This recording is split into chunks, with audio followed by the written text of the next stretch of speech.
First, the Subaru WRX won their hearts. Then, it won their minds. Power, speed, and four-wheel drive. This car is a Subaru. A car like this drives Subaru's image. It gets people to think differently about Subaru and brings them into the showroom.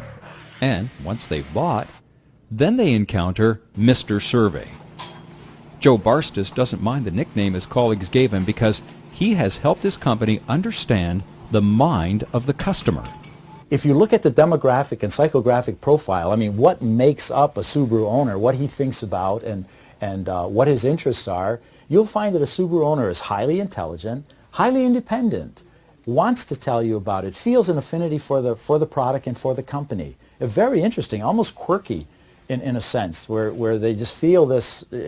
People will send me photographs of the car. You know, they give it a name. Ready? Yeah, let me just grab my keys.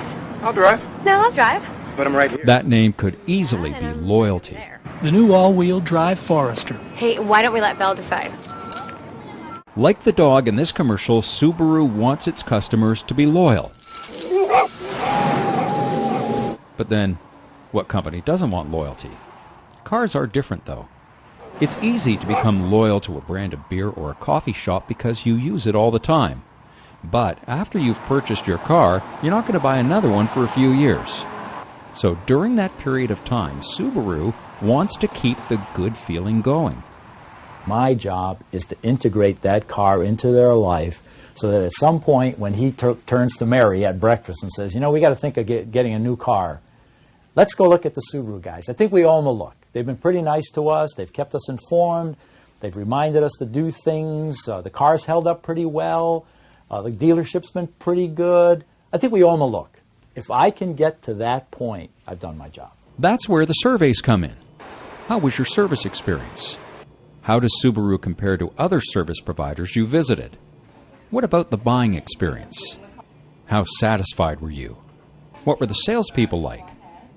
And you know something? Customers really take an interest in these things. If we sell 180,000 cars, we're getting 50% of those returns back. So you're talking about 75 to 80,000 people. This is not like stop a couple of people in the mall and ask them what they felt. Hey, gentlemen. Hey. So what happened this weekend? Well, not to brag, but I dined at Chez Girard. Oh. What about you, Jeff? 180,000 cars is small compared to GM, but remember, Subaru owners, as this ad shows, are different than the mainstream crowd. Jeff? What'd you do this weekend? Help my daughter with her science project. Wow. Okay. Life in the fast lane. When you get it, you get it. They take their cars and surveys seriously. When customers aren't happy about something, Subaru executives make changes. The survey is very important. It's one thing, however, to keep your customers satisfied, but it's quite another, especially in the automobile industry, to keep them loyal. 90% of customers who buy a car are satisfied with their purchase and service, but only 40% would buy the same brand again. That's not good. One reason for that is because the auto industry has always taken a short-term approach to business. Thinking about how a customer would feel 5 years or even a year from now was not a concern. My job is to get a culture to change. My job is to get to realize that we've got to get away from firefighting to fire prevention. What we've done for a long time in our industry has been to have departments that dealt with the phone. If the phone rang, there was a problem, or a letter arrived with a problem, we would take care of it. Now the shift has occurred, and it's been driven by the consumer. The consumer has said, no, that's not the way I want to do business anymore. That's the price of entry. That if I have a problem, someone will take care of it. I want to know now what's behind the curtain. What else is part of this deal? And that's why today companies are really stressing the concept of brand. So if you walk into a Subaru dealership or go to the service department, you have certain expectations of the Subaru brand. And it's through years of customer surveys that the brand has been developed. Now Subaru wants its dealers, who are independent owners, to adhere to stringent criteria. We call it Subaru Stellar Performers. Once a dealer has agreed to that, he develops these processes. He's got them all recorded, all documented, And then he gets this status of being a stellar performer. Every year he's recertified. He has to demonstrate that he is still doing things right. He has to maintain certain scores, because what the scores now mean is that if they're high, it means that what he said he's going to do, his customers think is happening. But if the scores are low, then Subaru's district managers meet with the dealer and the needed changes are made. We gave it the power of 227 horses. We gave it the control of all-wheel drive. But the spirit of a 3-time World Rally champion, that it had to earn. Now, you may have noticed that a lot of the references to dealers were prefaced with the word he.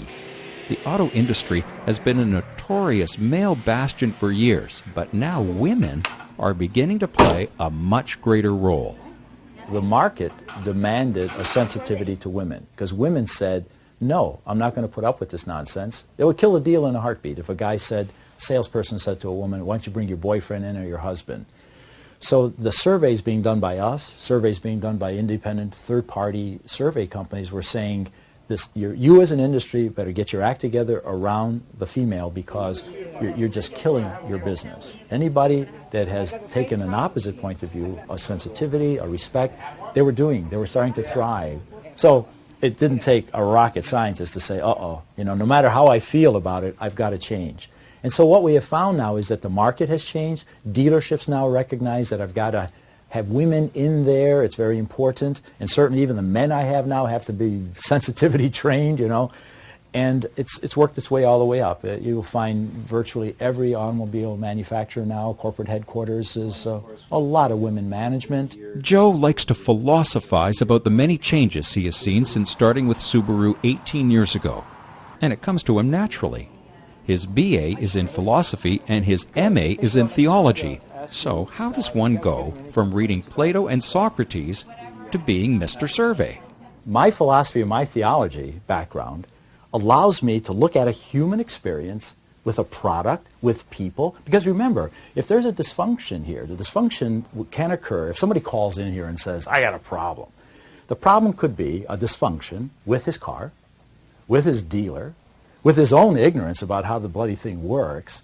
All of that, it's a human experience. If you peel away that it's a car and just look at the elements, the components, you could apply that to almost any human experience. Over there. And that philosophy also fits with Subaru's image. This ad really stresses the human experience. You're so beautiful.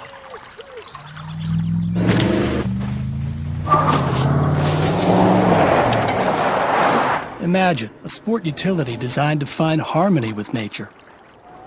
What are you looking at? When you get it, you get it. The beauty of Subaru all-wheel drive. The human experience is just one aspect of this job that Joe loves. He enjoys dealing with people, finding out what makes them tick. But there's something else that really gets him going. The fun part is, for me, is I think back to, where I came from. I'm just really, I guess maybe a small town thinker, but a small town approach to life.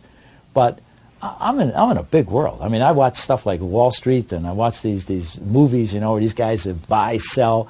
I'm kind of there. It's kind of big decisions being made. I'm spending millions of dollars. Millions of dollars, and I'll go home and look at my wireless phone bill, for $50 and try to figure out where that went. But I'm spending a ton of money, and people let me do that. They let me do it, and that's a lot of fun. Joe Barstas, part of our Real People, Real Choices profile. His goal is to maintain customer loyalty, and every year he achieves success.